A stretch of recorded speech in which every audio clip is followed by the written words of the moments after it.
Welcome to the Clemson Dubcast. Brad Brownell and the Clemson basketball staff with a big commitment Thursday. Thursday, also the first time since the Elite Eight that Brad Brownell has actually been able to sit back and exhale. The crazy portal period is over. His roster is basically intact, assuming Chase Hunter decides to come back as everybody thinks he will. And the Boosters Club circuit is done for Brownell and Dabo Swinney, so congrats to them on that. We have a piece at TigerIllustrated.com later today on Brownell and his staff finally being able to bask in the amazing accomplishment that unfolded a couple months ago. My good friends Blake Smith and Brooke Archenhold have been part of the podcast since the beginning, way back in August of 2018. They have an accomplished team of personal injury attorneys at Parham, Smith, and Archenhold based in Greenville. They are Clemson people, and their skillful attorneys have decades of experience in complicated litigation matters, taking a special interest in medical malpractice, nursing home abuse, and neglect, car accident cases that have left the individuals involved in serious trouble. For a free consultation at Parham, Smith, and Archenhold, call 864-990-4581 or online at parhamlaw.com. That's P-A-R-H-A-M law.com. Want to share a quick word about Founders Federal Credit Union? If you've been to a sporting event in Clemson, you've probably heard about Founders already. They are the official credit union partner of the Clemson Tigers. In addition to that, all Clemson faculty, staff, and students are eligible for membership as well as IPTAY members. Its office is located beside the Walmart Neighborhood Market on Old Greenville Highway in Clemson. For more information, go to foundersfcu.com. Celero Communications, formerly known as Tandem Payment, is a full-service integrated electronic payments provider powered by leading-edge technology. Celero provides a wide array of merchant solutions, simplified payments. They make onboarding, taking payments, maintaining risk management and compliance, and getting support quick and easy. At Celero, they're all about helping you achieve sustainable growth as a business. Taking payments isn't the only thing your business needs. With Celero's solutions, you can manage inventory, sell products and services via social media, schedule staff, track sales, get reports, and much, much more. Find out more about Celero at celerocommerce.com. That's Celero commerce.com. Okay, to our conversation with Billy Milam, the IPTAY president of the board of directors. What is it like for IPTAY as they try to navigate this completely new world of college athletics and all the different variables and ever-changing variables that it entails? Great conversation here. Enjoy. All right, we are joined by Billy Milam, the president of IPTAY. How you doing, sir? Good, Larry. How are you doing? I got that right. President of IPTAY. Yeah, sorry to interrupt. Yeah, president of IPTAY. It's really the board chair of IPTAY. I've got a paying job. I don't get paid a dime to volunteer with IPTAY, but you do it. It's a labor of love, I suppose, and that's why you do it. What's your paying job for those who don't know? I've got a staffing and recruiting firm. We're based in Atlanta. We're all over the country, though, and we mostly focus in blue-collar staffing work. Think like a big distribution center, a manufacturing facility. We staff from a temporary perspective a lot of those roles. We do some professional stuff, too, but that's the bulk of what we do. Used to work as the president of Racetrack convenience stores. Is that right? Yeah, gas stations. That's kind of where I grew up. I was there for 22 years at Racetrack and started as a real estate analyst, which was great. When you're in your 20s, you're traveling around the country looking for new sites to build gas stations or convenience stores on, and just kind of progressed from there. Never thought I would be there as long as I did. I frankly had grown up in the state of South Carolina, moved here right after I finished grad school, moved to Georgia when I finished graduate school, and I was going to do it for 2 years. Just wanted to live in a bigger city, get away from home a little bit. And then I was going to move back to South Carolina, but that was 27 years ago, and I'm still here in Atlanta. So met my wife here. My kids were born here. This is home to us now, or at least where my mail goes. I do still get an opportunity to spend a lot of time up in Clemson, being involved in quite a few things, maybe even too many things up in Clemson. But like I said, I love it. Most of my family is still in the upstate. Parents in Greenville, grew up outside of Greenville and Malden. So yeah, my roots are in South Carolina for sure. But like I said, I've been here for more than half of my life in the state of Georgia. I was just doing a little homework. I saw an article Q&A with Billy Milam, an Atlanta 2020 Most Admired CEO, which is cool. Very cool. But in one of the articles, we're talking about racetrack and how y'all were sort of navigating, where to invest, where to put the gas stations, and then I kind of got a kick out of this. The company eventually came back to Atlanta, seeking to reclaim its place against its competitors, particularly Quick Trip, which Milam referred to only as, quote, that Oklahoma-based company, end quote. And it really reminded me of, obviously competition is ever present everywhere, not just in sports, but it reminded me of Ohio State and Michigan never referring to each other by their names. Ohio State fans calling Michigan that school from up north. What do they call them? The school from up north, something like that? Yeah, school from up north, something like that. Yeah, exactly. Yeah, no, that's exactly it. Racetrack's a company that's been around for 90 years. Coincidentally, started the same year, 1934, that IPTAY was. And, oh, goodness, I don't know when that article was, but I think I was either chief operating officer of the company or president of the company. And it was just one of those things where we said, guys, Atlanta's our home. We're based in Atlanta.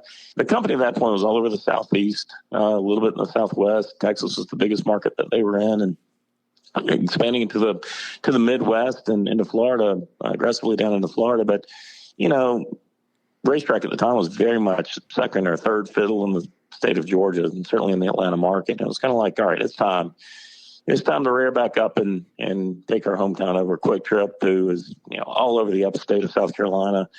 They had really aggressively coming into the Atlanta market. I don't know, 10 years, 15 years before that, and had really grown their presence just like they did in the upstate.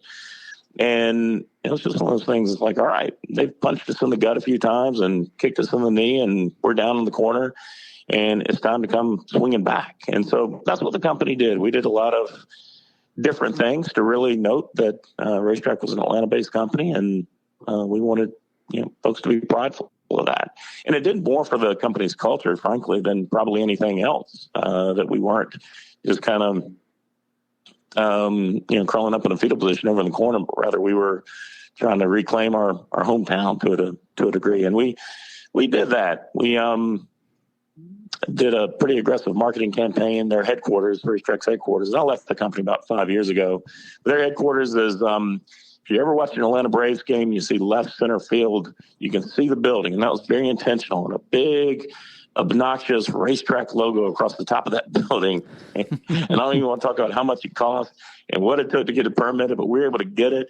And that's just been great. It's not the sit-go at Fenway Park sort of thing, but it's still visible enough, certainly for those of us that had some hand in doing that. But what it did was it got Racetrack candidly on the map a little bit more. And I would tell people all the time, I'm like, people know Waffle House is based here and Chick-fil-A is based here. But frankly, Racetrack, from a revenue perspective, is bigger than both of those companies. But nobody really knew that or acknowledged that. And so I don't know, maybe one day I'll look back and say, what was my market, that company I spent 22 years at? And we did a bunch of real estate deals, grew a bunch, but maybe the biggest thing is that company was able to take Atlanta back and really establish a greater prominence in the market. So who knows? How much did that signage cost, and what did it take to get it to get it approved? I don't know. I don't know that I ever came close to being fired in my 22 years, but that one day sitting in a board meeting when I had to quote the number, well in excess of seven figures, that may have been the day that I was close enough to saying, all right, get out. That's not worth it. But I think hopefully it's proven, and certainly even more so to those guys now as they continue to grow the company. I'm still super close. It's a family-owned company. It's a privately held company by one family, and I'm still super close to the family members. And I was just ready for something different. But yeah, I recall that board meeting, whatever it was, 7-8 years ago, and still get the shakes from it a little bit. What is somebody like you who's been in that, heavily immersed in that sector? What's your take on Buc-ee's? Buc-ee's is unreal. I don't know of a better word to describe it. Bucky's is fantastic. And, I know the guys pretty well that started. It's just two South Texas guys. They're based outside of Houston, south of Houston, kind of a small town. And they had maybe 20 just regular gas stations all over the state of Texas. And they built one of those big monstrosities, but certainly not the size of what you see now. But they built a bigger one and hit a home run with it. They built another one across the street from the Texas Motor Speedway north of Dallas. And that was a grand slam home run for them. And so then they just kind of started going from there and, really gambling big time. Early on, they had some infamous Texas oil money kind of behind them. And I spent some time with them, goodness, probably 6 or 7 years ago in Houston, really kind of studying their business model with them and helping them because, again, it was a small town kind of Texas company that came out of nowhere. It's two guys. One guy was just kind of old school country smart. I mean, incredibly bright, but didn't like any limelight. And then his partner was a guy named Art Chaplin, and I probably shouldn't say this, but he had buck teeth, but everybody called him Bucky. And so that's the Bucky behind Bucky's. And he was the more flamboyant one. He was the one that was out there. He's been a big donor to Texas A&M over the years through some of the money that they've made off of the Texas Roundup and the brisket sandwiches and the 60 different flavors of jerky and beaver nuggets or whatever they're called and all kinds of good stuff inside those stores. But they're nuts. And you think about the volume, look at the volume they're doing. And man, oh man, it's unbelievable. They don't allow trucks on their lots, large, semis on their lots. So, I mean, it's all just, they created a new business space for them. I mean, power to them. When I benchmarked with them 7 years ago before they really got this thing going, I looked at it and they're spending about $20 million a site. It's probably more than that now for those new stores. And I'm like, it's just nuts. I don't think I can make it work with that, particularly what they pay their employees at their, I don't even want to call it a gas station because I don't think it is. But those things are just nuts, unreal. Obviously, it's a big draw for us. We passed by the one, I guess, north of Florence, south of the border. Yeah, south of the border on 95 because I have family that lives north of Wilmington. We actually just passed by it coming back yesterday. We were up there for a few days. We've been a couple times before, and for us, it's like there's no way we're stopping there. Just because it's such sensory overload and you do it once or twice and okay, that's enough. And I guess they're even despite, certainly there are a lot of people who are in that boat, but I guess there are more who are in the boat of, I want to keep going by there because it's great for whatever, for the brisket or the flow of the bathrooms or whatever. Yeah, the 40 urinals in the bathroom with bathroom attendants. I mean, how nuts is that? You'll like this story. Go ahead. No, they're crazy. I know I think they're building one near Clemson. I think it's exit 21, one of the Anderson exits off 85 at some point soon. You'll like this. In December of 22, I was going up, taking my two girls up to see the family up there north of Wilmington. My wife had to work, so it was just me. And it was the day of Dabo's signing day, early signing day press conference. And I wanted to cover it or, monitor it while still being able to get a head start on going on the trip. And so I'm like, okay, I can watch it on Zoom, but I need somewhere to stop. And so right around Columbia, I'm thinking, wait a minute, there's a Buc-ee's.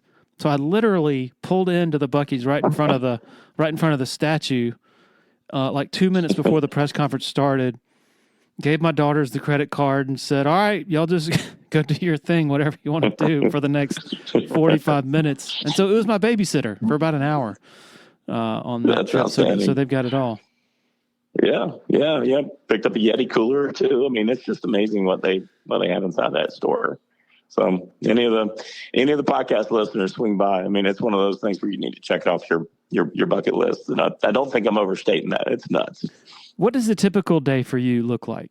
Obviously not today because you had a little bit of free time, enough to give to do the interview. But what does a busy day for you look like during the week? A busy day for me. I mean, again, what I'm doing now is something totally different. It's like I said, a staffing and recruiting company. So a lot of travel involved. So I spend a lot of time, on the road. I think by March I got my diamond status on Delta again for the next year. So, for better or for worse, early part of the year I travel quite a bit. I think growing up on the racetrack side, racetrack has, I don't know, 800 or 900 locations. So I always try to spend a lot of time out in the stores just to kind of understand what their challenges were, how it could help them, really understanding kind of what truly happens. I think a lot of times companies and corporations that divide between, call it the corporate side or the leadership team and what really truly happens down in the stores, it becomes so great. You just don't have a clue sometimes.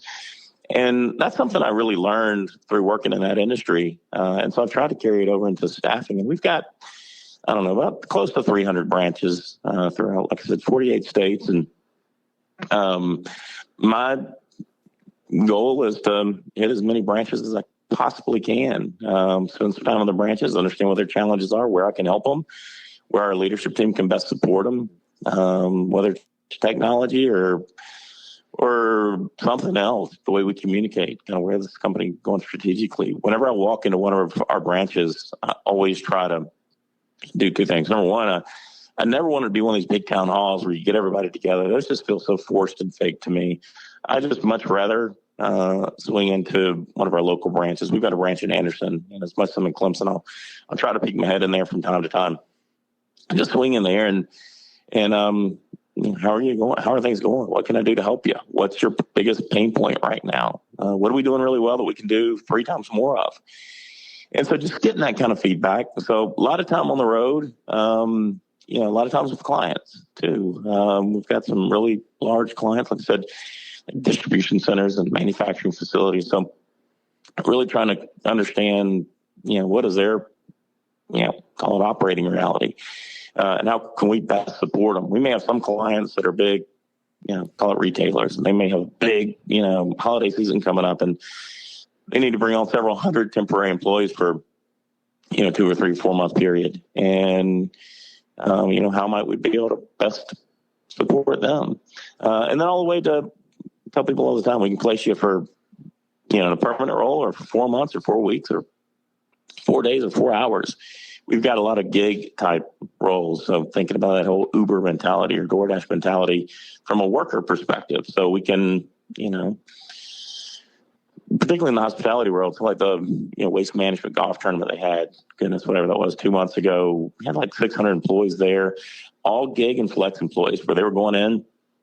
They could sign up. They may want to work 4 hours or 2 4-hour shifts back to back as a ticket taker, or they could clean up, or they could bartend, or they could, be an usher, or whatever the case might be. But we do a lot of baseball games, stuff like that. That's a small part of what we do, but that's where that gig part works quite a bit. So, yeah, just spending a lot of times understanding, we call them our talent, those people that we place in temporary roles. Where can we best support the talent? Where can I best support our employees? And certainly where can we best support our clients? So a lot of time on the road. It's a long-winded answer to your question, Larry. All this from a guy who studied architecture at Clemson. That's right. That's right. I had an opportunity when I was at Clemson. I worked for an architecture firm in his sophomore year I worked for a firm in Greenville, and just part-time, holidays, summers, that sort of thing. And so it was wonderful because, when you study architecture, it's really theoretical and they really want to push your bounds of how you're thinking creatively. And, but then you go into the real world and you practice it. And again, I was, 19 or 20 years old when I was, sitting in the firm. I was, wasn't doing a lot of heavy duty work. It was really, make some copies or run some prints over here sort of stuff. But you got a sense of what it was going to be like practically in real life. And while both were great, I just didn't see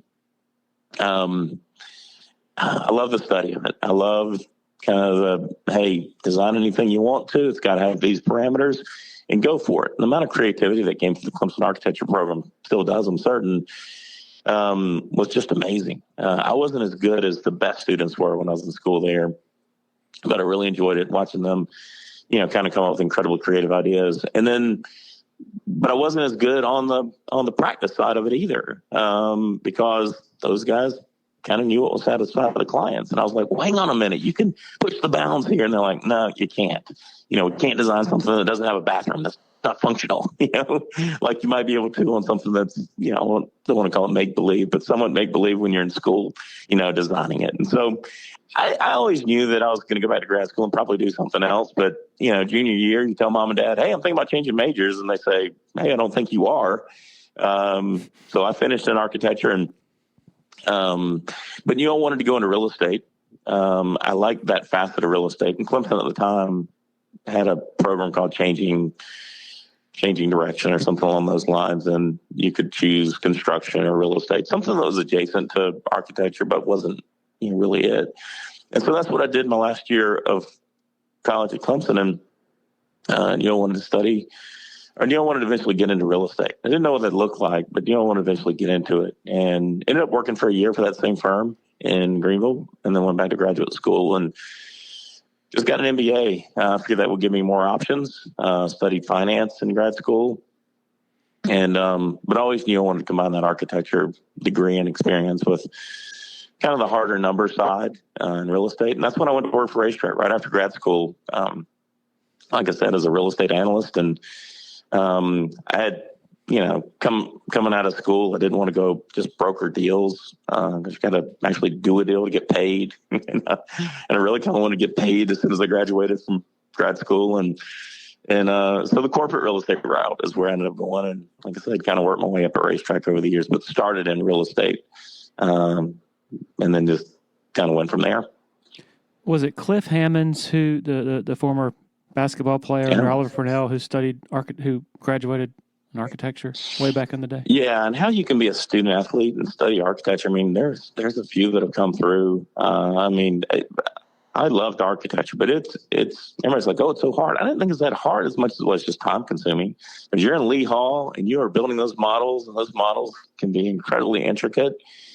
But yeah, I think it was just really, really time consuming to be able to do that.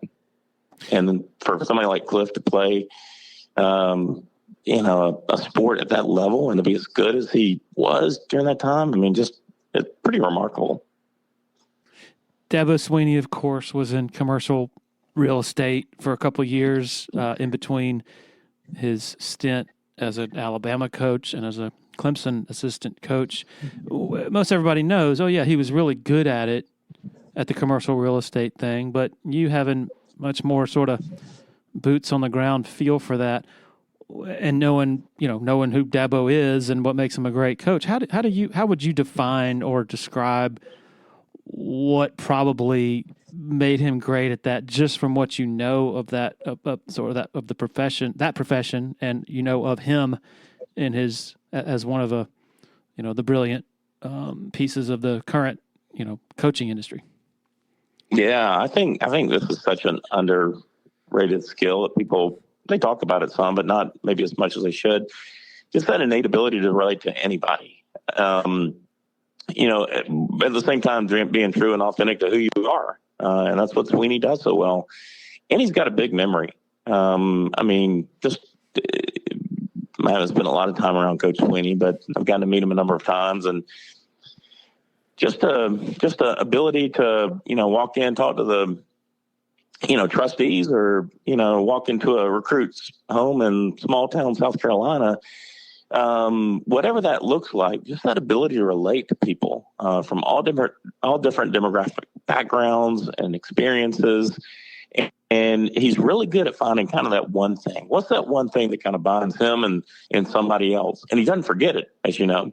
But that kind of opens the door for him, I think, to be able to relate to that person, to be able to communicate with that person, for that person to feel comfortable with them. So, excuse me, it's all around relationships, but to me, it's a facet deeper than that. It's the ability to be able to relate to somebody on a level that it's rare. That ability that he has, I think, is rare. And then for, him to walk away from, we all know the person that, you've met 10 times and they always walk up and introduce themselves. And you're like, all right, dude, we've met 10 times. I know you, you know me. I wish you would, I remember our conversation, you just kind of, but Sweeney, he'll bring something up from 6 years ago. He's like, hey, last time we talked or one time we talked, it was this, that, and that. I'm like, I don't even remember that. How do you remember that? So I just think we all know that we've got somebody pretty unique in him, not only from a leadership perspective, ability to lead men, from a strategic vision perspective. Some of the things that are happening now, he had the vision for when, Terry Don hired him way back when. But then that third piece, that relatability piece, the ability to connect with somebody, it's pretty remarkable and rare. I guess I should disclose here to our listeners how you and I met. It was in the midst of the lengthy, 8-part series we did at tigerillustrated.com on the last 25 years and sort of charting digging into the evolution of so many different things, of a school that was misaligned and trying to figure out what it wanted to be, how invested it wanted to be in football, and then some good ideas under Tommy Bowden that didn't truly come to fruition just for various reasons. And then here comes Dabo, the guy who brought everything together. And some of it wasn't, comfortable. It wasn't all sunshine and lollipops. It never is when you're talking about kind of a soap opera that the last 25 years was in a lot of ways. So I get a direct message from you. It's like, Larry, longtime lurker and big fan of Tiger Illustrated. I am currently the chair/president of the IPTAY board of directors. And after reading the first 3 articles in this series, I was curious if you'd be willing to speak with our board at one of our upcoming meetings in May or August. And at this point, my blood pressure starts going up a little bit. We have a number of past presidents who have been on the board for decades who had a front row seat for much of the stories you're telling. They'd love to have a little of your time. Let me know what you think. Not that you went about it in the wrong way at all, but I'm just, in the back of my head, I'm always thinking, I don't know, maybe the pessimist in me. I'm just worried about getting stuff wrong. And I'm thinking, oh gosh, who did I piss off? And is he asking me to come to an inquisition among some past presidents who want a piece of not just my time, but maybe my hide? But anyway, it wasn't like that. So I ended up coming to speak to your group last week as part of y'all's quarterly meetings, and it was a great time. But I don't know. It's just, as I said to the group, it's always kind of intimidating when I'm asked to speak to a group of people who probably in a lot of ways know a heck of a lot more than I do, and I'm expected to tell them stuff they don't know. So just curious for your thoughts on sort of that excavation of the history and maybe what you took from it that maybe you didn't already know, and then maybe I guess not speaking for some of the others, but just I don't know. It's kind of still fascinating to talk about, I think, as we look back on all that had to happen for the glory days under Dabo to happen, and not just that, but the whole transformation of the entire campus and community, really, if you think about it from a facility standpoint. Yeah, no, first of all, maybe a couple things. That 8-part series was, I thought, just remarkable. And for somebody, look, I'm right in the center, I think, of your, Tiger Illustrated demographic. I've been a member for probably, 20 years or so, or close to it. And it's a part of my day now. To me, it's what I do. And so as I'm reading that 8-part series, and you're about halfway through, and you published an interview with Charles Dalton, who is a past president. He still serves on our board from Greenville. And I read that, just kind of hit me. I'm like, it was far more innocent than maybe you imply. It was like, man, I'm just going to reach out to Larry and just see. Because, look, learning from the past and kind of looking back over the past 25 years, some of those decisions, maybe to your point, seemed kind of inconsequential at first, but ended up being hugely material in kind of who Clemson became. Small ones that, you gave the example around Cullen Harper and, almost in Dabo's interim year, almost quitting the team to go have surgery on his shoulder, but Dabo talked him into staying as the backup quarterback. He'd been the starter. Cullen stays. Willie Corn goes down. We really didn't have a third stringer, I don't think, at that time, really. Maybe a freshman, Kyle Parker, maybe. But I don't even know who the third string was, but I don't remember. I think there's a big gap between those two guys. Harper comes in and, leads us to our first win under Sweeney at Boston College. I mean, whereas, whatever it was, 2 weeks before, he'd almost quit the team to go have surgery to get prepared for the NFL draft. I mean, if Harper doesn't return, then Sweeney probably goes, 2-5 or 3-4 maybe, and is probably an offensive coordinator somewhere at another school the next year instead of our head coach. I mean, just so many of those little things that happen along the way. And you never know how big or how small they're going to be ultimately, but they all kind of intertwine together. And so I felt like where we are right now in collegiate athletics and with IPTAY, collegiate athletic fundraising, really appreciating the past, really acknowledging some of the decisions that were made, again, that seemed probably inconsequential at the time, that ended up being hugely impactful to what we did. But really, as we look forward, and that's something that I think any company, any organization, and any board, and the IPTAY board, we need to keep looking forward. We need to not have blinders on. We need to not talk about the glory days, whether it was 81 or whether it was 2016 or 2018 or anything in between there with football or basketball or baseball or whatever. But rather look forward and really think about where can we best position IPTAY to best position our support of, our 500 and almost 550 student athletes that we have today, and coaches, administrators. And so we can't put blinders on. We can't stick our head in the sand. We can't, sit there and say, oh, shucks, I don't like NIL, or oh, shucks, I don't like, this house settlement, and revenue sharing, and all the stuff that's coming down the pipe at us in collegiate athletics. And I know there's a lot of folks that are turned off by it. But I think for us, any organization, again, like I said, my own company here in Atlanta, or whether it's IPTAY, how do we look forward? How do we be proactive? How do we, make sure we see around the corners, maybe better than the guys down the street are, and be prepared for that? And so I just felt like it was an important, and maybe I'm, that it just kind of hit me between the eyes when I was reading your articles. And it's such a crucial time for where IPTAY, college athletics is right now, I should say that way, but certainly how it impacts universities, how it impacts athletic fundraising organizations at those universities. And so how might we, again, acknowledge the past, think about some of those decisions. And you had a lot of commentary in your articles about decisions that were made by the administration, decisions that were made by IPTAY or the athletic department, or the trustees along the way. In other words, decisions that were made far off of, outside of the actual field of play, the courts, the fields, or whatever the case might be, tracks. Decisions that people made all along the way to position Clemson for ultimate success. And that's across the board. I mean, whether it's success on the field or whether it's success in the classroom, just across the board, not just football. We lean towards that, and certainly that's the bigger impact sport that we have. But it's really across the board, and the health that we have on so many fronts. Community service hours. I mean, I don't think we ever acknowledged that. In 2023, Clemson student athletes did more community service hours than they'd ever done before.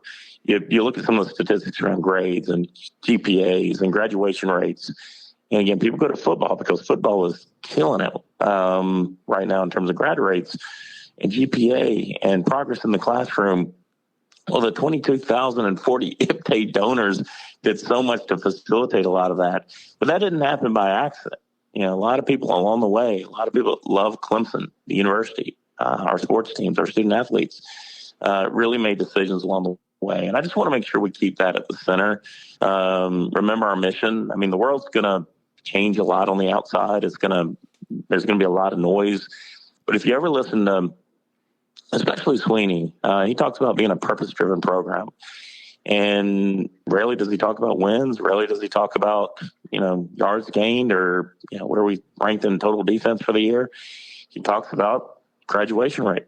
Till graduation do we part, is what he's infamous for saying to a lot of the recruits and their parents. And, that's that purpose that he's let guide him. And you certainly see it playing out with baseball and track and, with Coach Elliott's on with track and other sports to where they really put, his or her fingerprints on their respective programs. It's just pretty remarkable how that's all kind of, continued to come together. And I thought it was important for the IPTAY board, not only last week, but just kind of continuing to, as we think about the changes in the background, do two things. Number one, not stick our head in the sand, but be able to react or be able to be proactive rather on some of these changes that are coming. But most importantly, don't stray from our mission. Don't stray from our core. Don't stray from who we, where we're great. And that's to provide resources and support the, student athletes, academic, athletically, and from a personal development perspective. So really just balancing those two things. And I felt like your perspective, you truly had a front row seat over that time period, would have been, and it turned out to be incredibly invaluable for that group to hear last week. Upstate foodies, want to take a moment to talk to you about our favorite taco spot, Willie Taco. 5 locations across the upstate. This award-winning team has been serving up fresh taco fusion for a solid decade now. The chefs at Willie Taco utilize the freshest, most creative, and sometimes unexpected ingredients in their kitchens. Come see why Southern Living, Garden and Gun, and Food and Wine Magazine are raving about Willie Taco and their signature offerings, such as their Southern Tide, crispy avocado, Nashville hot chicken tacos, literally flavors you will not find anywhere else, folks. And don't forget about the cocktails, super fresh margaritas, ice cold cerveza, and over 80 tequilas served up daily from behind the bar. So don't wait, folks. Your Willie Taco Familia is ready to serve you up their twist on funky, fresh fusion. It's the Willie way. Another loyal supporter of the Dubcast is Blackacre Law Firm in Greenville, a subsidiary of Parham Smith and Archenhold. Blackacre helps South Carolina residents achieve their dreams of home ownership by providing experienced professional representation for real estate closings. Attention to detail is crucial in real estate law. Blackacre is committed to making sure nothing gets by them preparing residential or commercial closings. Blackacre also offers estate planning services for their clients in the Greenville area. Find out more about Blackacre at 864-326-3507. When you're ready for a complete renovation in your home or business, open the door to more with Harris Home and Harris Commercial. Their local experienced team will totally transform any room space, from beautiful floor coverings to construction to finished details. Harris handles every step of your renovation process, whether it's a kitchen or living room or an industrial or educational setting, like some of the positively stunning work they've done at Clemson University. Go to discoverharris.com and experience a total renovation transformation from Harris Home and Harris Commercial. For so long, the sort of mission or objective of fundraising and IPTAY and all that, pretty easy to understand, pretty clear. All right, we're educating these athletes, scholarships, Vickery Hall, the Neary Center, whatever, plus facilities. We're going to build this, and that's going to help us get recruits. Because now it's so abstract and murky, even though we know NIL is a thing. It is ever-changing, seemingly changing by the day, to where C.D. Davies over there has to be able to react to the latest change of legislation or whatever. For those whose job is not understanding it, I mean, how hard is it to explain to some of those folks who were in the room last week, many of whom, no offense to them, are not young, they're older than you and I are.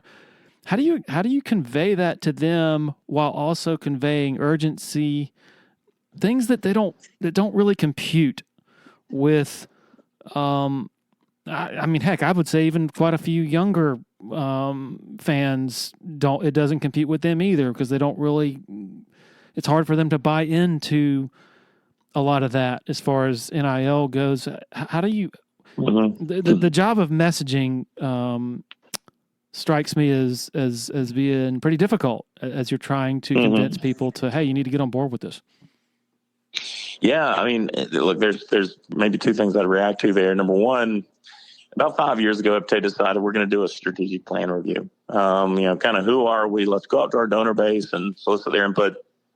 Let's talk to people around campus in the athletic department or in the administration, and really kind of understand where we're good and where we're not good, where we need to really improve. And so we did that 5 years ago. We had a list of, strategic plan. Here's 48 different things that we need to do. And like I said, some of those things we're doubling down on things we were already really, really good at.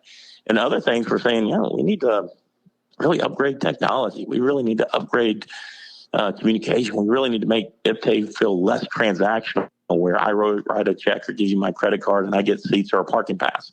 But how do we really let the donor understand kind of, they're writing a check to IPTAY, but IPTAY's then turning around and giving that to help PAW Journey or to help them in their mental health challenges or physical challenges, academic challenges like you mentioned with Victory or Gary, and some of the academic resources that we have for them.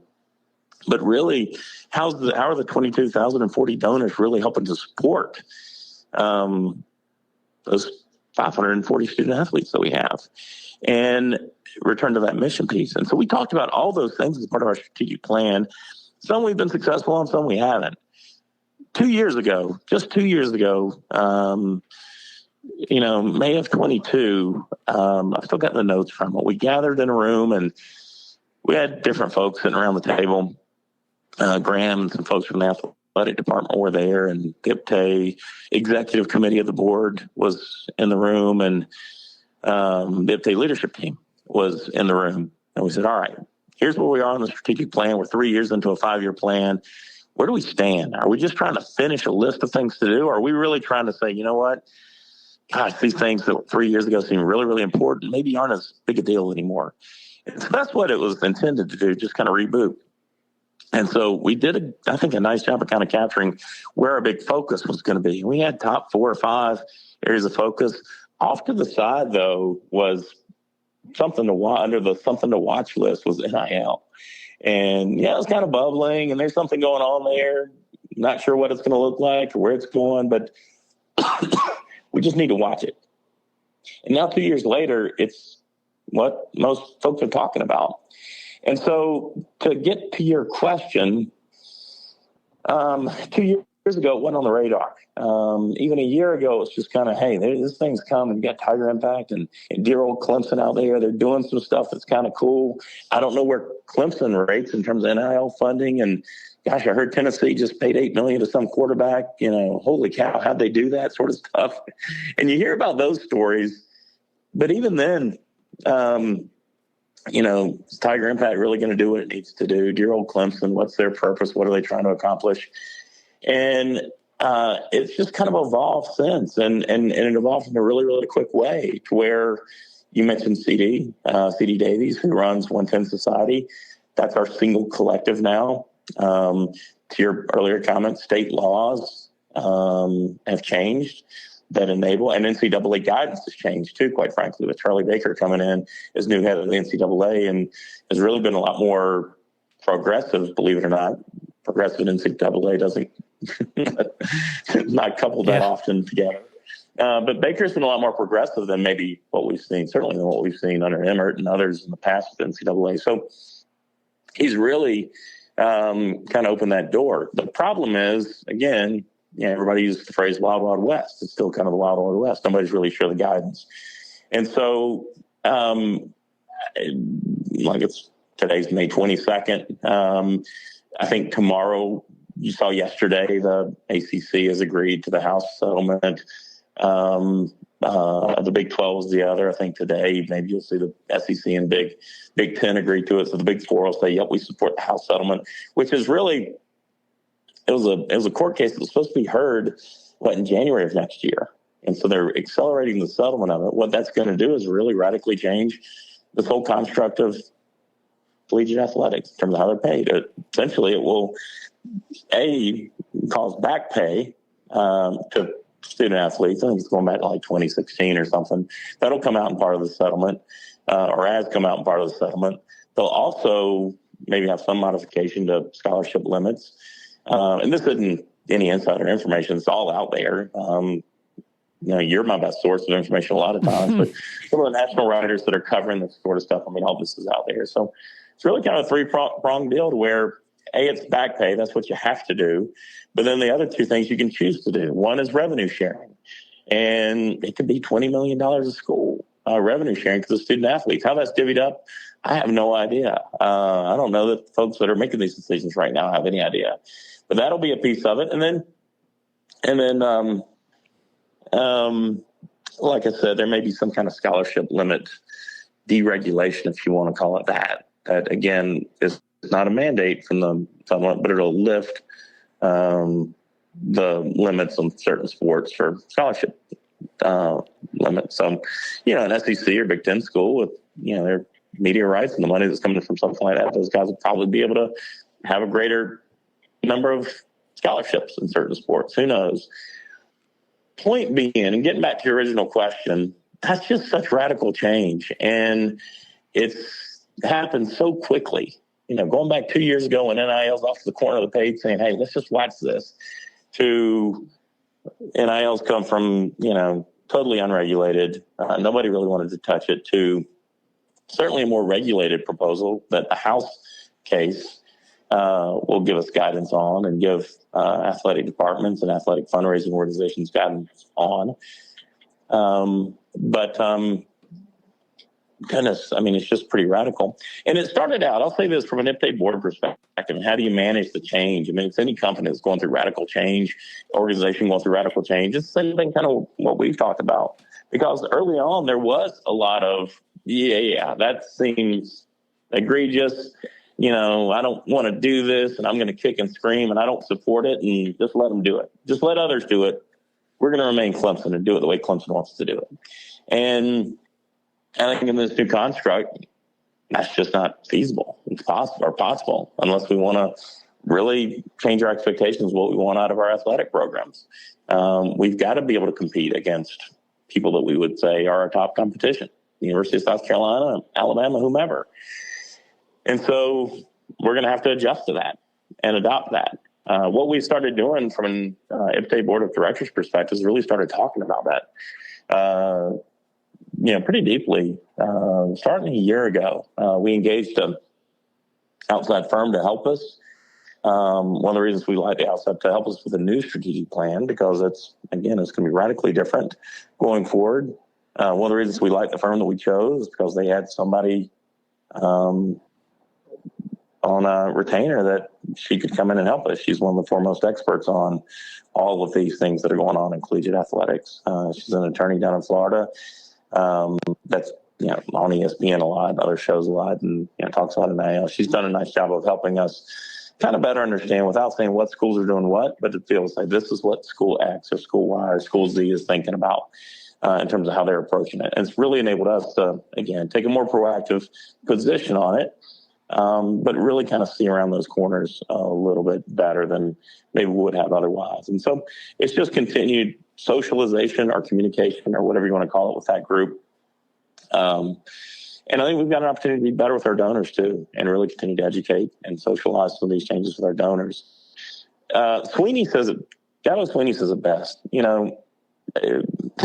The outside world can have all these changes and all this other stuff going on, and collegiate, or amateur athletics is dead and it's gone. Look, if you're a purpose-driven company or purpose-driven organization or purpose-driven football program, in his case, you stick to your core, you stick to your purpose, you stick to your mission. And you've got to adapt to some of those changes that are going around, the periphery. Brownell is all in on the transfer portal. We signed 4 kids from the portal last month or so. Sweeney is not, but yet he's open to it, and so you got to be able to adjust and be willing to look around the periphery sometimes of those changes. But at the end of the day, you stick to your core, what you are, what you do, and your purpose, and make sure that remains the case. And at the end of the day, Sweeney's going to graduate 98% plus of the folks or the kids that come through that program. That's his purpose. He's not going to stray from that. And if NIL has a role in that, a revenue share has a more prominent role in that, that's fine. It's the changing nature of the world that we live in. Change or get left behind. But at the end of the day, he's going to stick back to that core purpose, I think, of what he's so skilled at, and what a lot of our coaches, frankly, have have been pretty remarkable at. I mean, IPTAY's in the midst of these road shows that are going on. I think they were maybe in Charleston last night, and can't remember where they are tonight, but the coaches are coming. I had a chance to go to the Greenville one. And just to hear, I think the Greenville one a few weeks ago had, I don't know, 6 or 7 coaches there. And to hear them all singing from the same sheet of music was pretty remarkable in terms of being a purpose-driven program, focus on the student-athlete first. And, yeah, you're going to have noise on the outside, whether it's NIL or revenue sharing or transfer portals or whatever the case might be.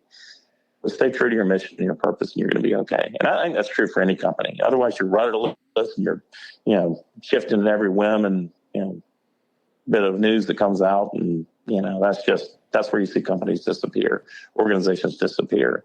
I think there's a way that we can strengthen our programs. There's a way we can strengthen IPTAY through some of this change. That entails being true to your purpose, defining who you are, and then, like I said, being proactive and educating so you can see around those corners a little bit better than you might otherwise. But when you're fundraising for NIL, I would guess that the messaging is complicated. The messaging is important, of course, but it's also kind of complicated. It's not like a facility where you're like, all right, this is our forever home, the Allen Reeves Center. Stroke a check. Let's get as many cornerstone donors as we can. With NIL, you're trying to fundraise and you're talking about how important it is. But then, and I'm not criticizing Dabo here. I don't necessarily I'm not trying to put you in a tough spot, but you have, the coach, his messaging is kind of mixed on it. I think that's fair to say. Right. He does talk about the importance of it. He does, appear at events where they're raising money for NIL, but then you hear when he talks about there's 3 types of people, three types of prospect in the portal, and one of them is just looking for a deal, and we're not going to win that war.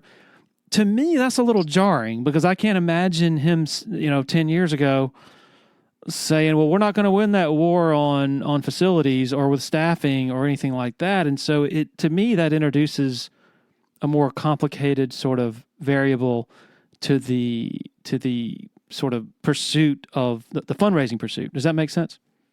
Yeah. Yeah. Look, I think it's like any leader, any company, you're going to evolve into something. And I don't, I'm sure Dabo has a clear sense and indication. I'm sure his assistant coaches and team has a clear sense and indication where he wants to take that program. But I as it relates to NIL, I think maybe 2 things from that. One, he's made the statement publicly a number of times, hey, I just don't want a kid to come to Clemson because of NIL.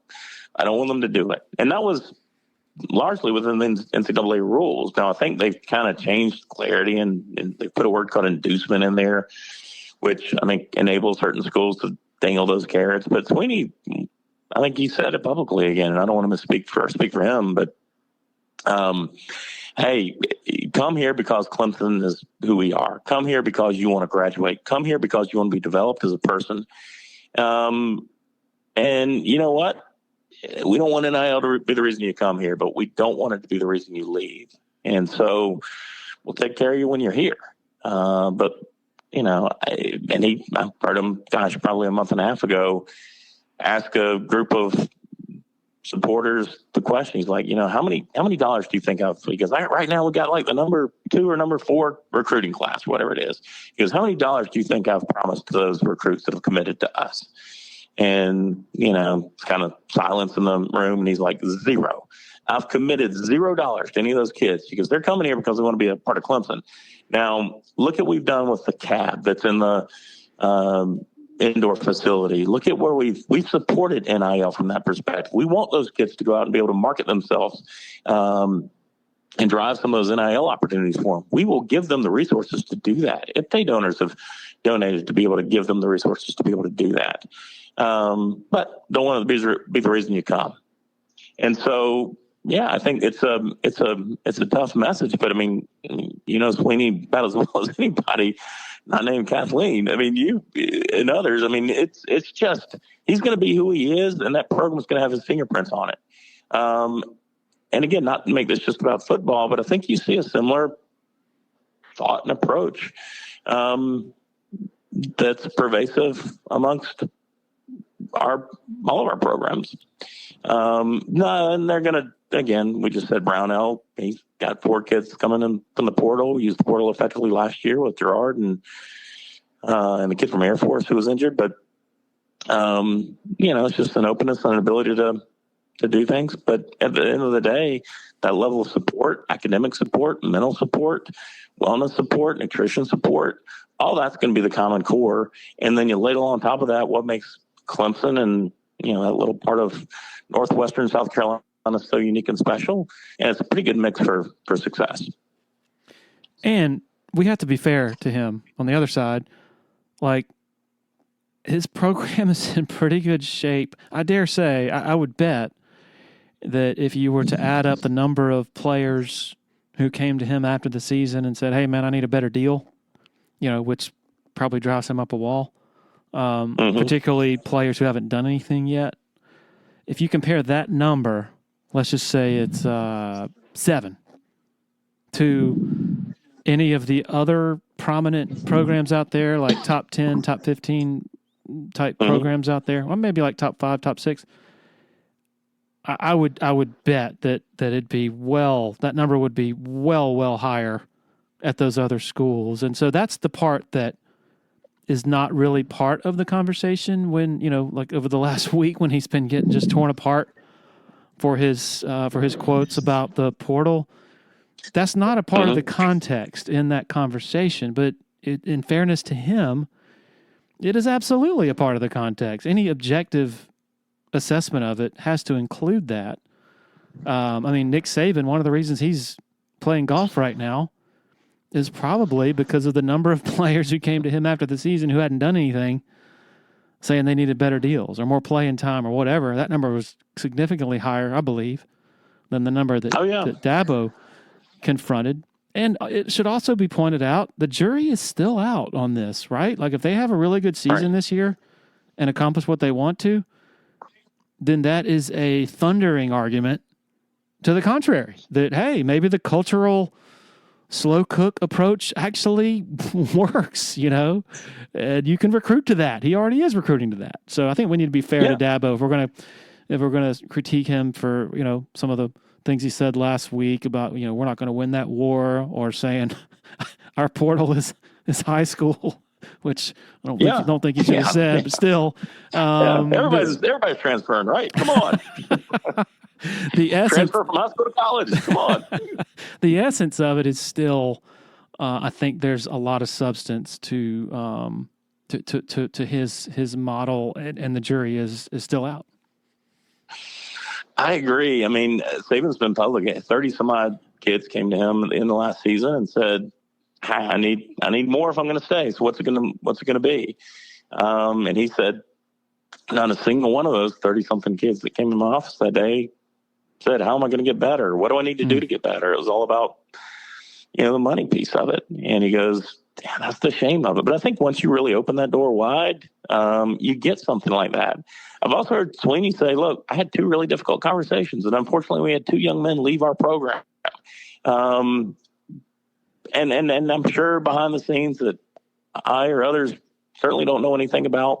Maybe there's some other tough conversations that happen, but it certainly doesn't seem that way. And again, not to be holier than thou, because different companies, different organizations, it's all, culture and who you are, and make sure you're bringing in the right people, whether it's a football player, whether it's a, accountant or something like that into a company. Just make sure from a cultural perspective, they're a mesh and they're a fit, and they can accelerate and win. And I think that's what Sweeney's done. I think that's the part that's not overly appreciated. I think it is the coaches, the leaders. And again, you can conflate this or compare it to organizations all the time. I think it's easy to do that, to where companies lose their way. They lose their, side of their strategic plan, or what they're really, really good at, it because they're chasing something. They're chasing something different. And I think we've seen that play out. Everybody uses the Jimbo Fisher example, Texas A&M, top recruiting class by far, maybe in the history of college football. The next year, all but like 8 of those kids transferred out. It's just, when you start to play that game, it's a different ball game, and you got to be prepared to play it, or you got to lean back on your culture and your purpose, and you've got your own vetting out process that says, yeah, that kid's a Clemson fit or they're not, and go from there. And we're stating the obvious there, but we're seeing it play out right now, right in front of us. It's a tremendous case study. And to your point, 5 years from now, once the maybe jury's not out anymore, we look back on it and, Debo's proven us right more times than he's proven us wrong. And other coaches certainly too, over that time period. So yeah, it'll be interesting to see it play out more. But I like where we stand, and I like the decisions, and I like the vision and the connectivity to our purpose, being a purpose-driven program. And again, it extends just far beyond football. That makes it pretty unique and special at Clemson. You mentioned something a couple of weeks ago that I had not heard of. It was called Capco. Michael Dean Perry, a board, sort of a corporate collective. There's so much I don't know about IPTAY and all the different aspects of it. Can we go into that? Just because I was totally ignorant of it. Yeah, that was a Radakovich creation from, goodness, probably 4 or 5 years ago. And it's Capco, Clemson Athletic Properties Co., I guess. Maybe they didn't enlist the marketing team to help come up with a name or a brand, but Capco it is. And they've been really, really effective, and it's really engaging corporations to sponsor. So, the logos that you see on the scoreboard during Saturdays in the fall, most of those are secured or procured by Capco. And they really replaced, everybody knows whatever the other ones that are out there, the national group like Learfield, or Clemson was partnered with a group called JMI before they started their own. And that's what Capco became. And it's an opportunity for us to take that corporate relationship in-house. Learfield or JMI exits, and a lot of the relationships are going to exit with them and their sales team too. With Capco, it's, like I said, largely in-house. A guy named Kyle Cadell leads it, and he's got a team of folks that go out and meet with companies and leaders of companies and that sort of thing to really drive revenues that way. Not affiliated with IPTAY, but IPTAY does have a board seat there. Oliver Luck, if you know who that is, Andrew Luck's dad, but also he's been around collegiate athletics for a long time. Oliver's on the board. He's chair of that board. But IPTAY has a seat. The athletic department has a seat. Graham sits on that board. Michael Dean Perry, as you mentioned, is on that board. A couple other folks also support it. So, yeah, I think it's still in the early stages with Capco. It's taken a minute to get it rolling. But in a world of, again, changing landscape and NIL, it could be a scenario where a top student athlete comes and says, or even go back a couple of years ago when DJ had that Dr. Pepper deal. It could be a scenario where Dr. Pepper has an affiliation with Clemson, and they play a commercial on the scoreboard at a football game or basketball game or baseball game, but also our quarterback. In that case, DJ, may have a sponsorship deal with them. And again, that world's changing and it's blurring. Clemson remains committed and fixated on the individual donor, the grassroots. In fact, I just wrote an article last night, Orange the Experience magazine, that goes out to IPTAY donors. I get the chance or the opportunity to write an article each of those issues that goes out. The one I wrote last night for this one's coming out in a few weeks is all around grassroots, and IPTAY's focus around grassroots, being a grassroots organization, whether it's our rep program or whether it's supporting the 110 Society, our collective, or whether it's, the annual fund, which continues to be just the beast that drives Clemson athletics.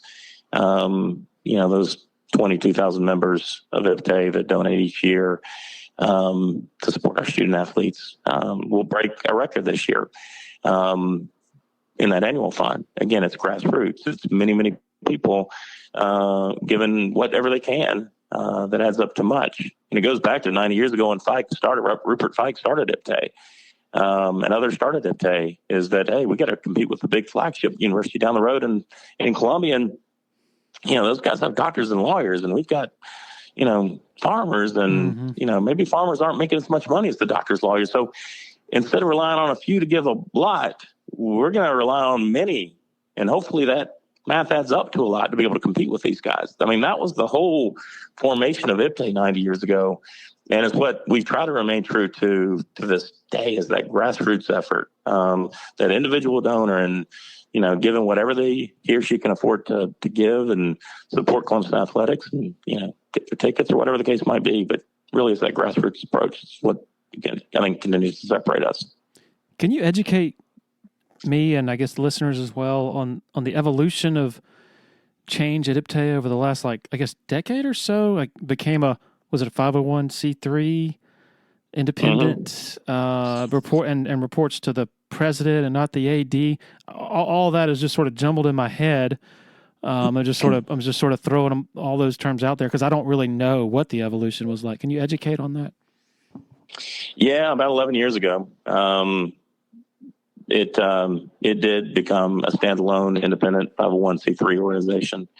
For a variety of reasons. One is just fiduciary responsibility to the IPTAY donors to make sure there was tight and direct oversight to the dollars, the hard-earned dollars that were given to IPTAY, that we turned around and applied them where our donors wanted us to apply them, scholarships and otherwise. And so that's where it kind of that created the independence piece. That's when Davis Babb joined as CEO. If they hadn't had a CEO before that, they'd always had an executive director that would really kind of drive, lead IPTAY, but it was always tightly affiliated with that athletic department. Still are. I mean, look, at the end of the day, our job is to raise money, like I said, for the student athletes, and those dollars go straight to the athletic department when we raise them. We want to be able to support them. But that drove the independence. Like I said, 11 years ago is when it was approved by our trustees to do that. We just renewed it about a year ago for another 10 years. But it's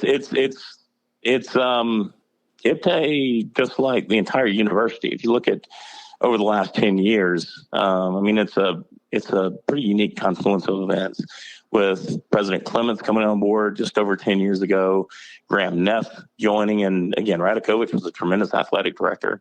But Graham, my goodness, you could kind of see him growing up through the ranks. I've been involved with IPTAY for 9 years now, or the IPTAY board for 9 years. You could see Graham kind of coming up through the ranks and how well he complemented Dan in so many different respects. And so you had Davis and Graham joining around the same time. You had President Clemens joining around the same time, with him, Max Allen. Just so many key people. David Wilkins, thankfully, was our chair. Smythe McKissick, and Kim Wilkerson, just tremendous to lead our board of trustees. Just all of those folks kind of coming together at the same time and saying, look, we're going to be an aligned leadership group. And then there's this guy named Dabo that, starts getting the thing really rolling from a football perspective. And it really was. Last week at our meeting, Max Allen presented to us really, kind of where we were. We've doubled our research from a university perspective, research funds from a university perspective over the last 10 years. Part of the new strategic plans to double it again. I mentioned IPTAY's annual fund just a minute ago. If you go back 10 years ago, we were just over $20 million and through the annual fund. This year, we've got an outside shot. We got a month to do it. We've got an outside shot at reaching $43 million, so doubling that in 10 years. Obviously, the football program's driven a lot of that success. You look at applications. Max flashed this last week. For this incoming freshman class at Clemson that starts in a few months, which my daughter is going to be one of them. I'm excited about that. Oh, wow. But for this incoming freshman class, there were 61 or 62,000 applications. 10 years ago, there were 17,000 applications to get into Clemson. And so, you just think about it, just remarkable. But it's really the whole university construct.